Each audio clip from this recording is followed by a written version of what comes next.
Hi, welcome back. We are at Chapter 7, Lab Section 2, and we are actually at the last outline to discuss the research implementation. This is the following subsection of research implementation. Let's go ahead and carry on from where we have stopped previously.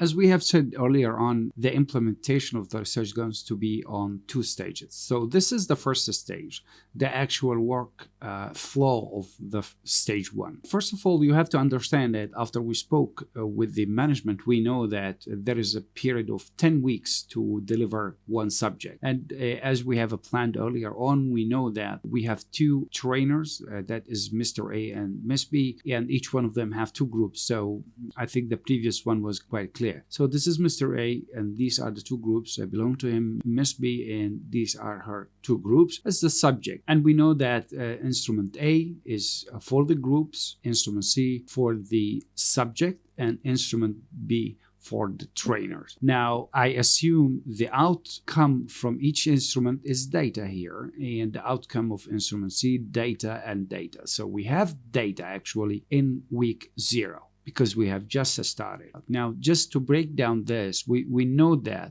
Mr. A has got 23 plus 23 participants, right? That's 46. And we know that Miss B has also 23 plus 23, and that's 46. These are the total number of samples that I have actually. Now, I would have to come back again and check actually the total number who had dropped out from these 46 and from these 46. And after I gather the information, I would take all the data as it is, all right? And then I make update on it, and I just continue to the final vector, and I plug it into the big data. Now, because the data have come from the trainer, data have come from the subject, there's nothing to be updated, but the actual update only happens on this data after the 10th week. And after you process and put everything in order, you will come with a big data set. It would look like something like this if it is in a structured format, of course. This final image and the box in here and what is going to be actually happens here by taking this data set into the analysis part and drawing the final conclusion. We stop here. Let me stop just here for a while. For now, after you do so and you draw the conclusion, you have just answered research question 1. Now you have strong answer backed up with real fact about the relation, whether those factors, the demographic and affecting variables, have really a correlation to the decision of dropping out or not. Now question 1 is answered. We're good to go.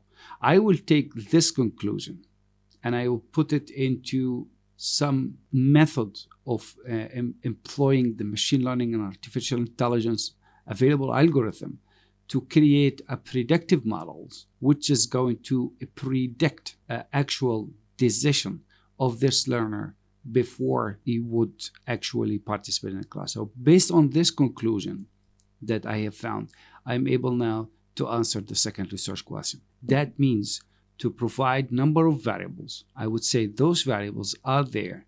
If I know their values, I will predict the decision of the participant before he even participate. Now I am done. The conclusion is in there. I would report to the management. I have also a predictive model that can help the teachers. But we need verification. We cannot just stop here and say, okay, because this had been done based on a group that we know. So what we would do, we would go and start the implementation of stage 2. I will see you then.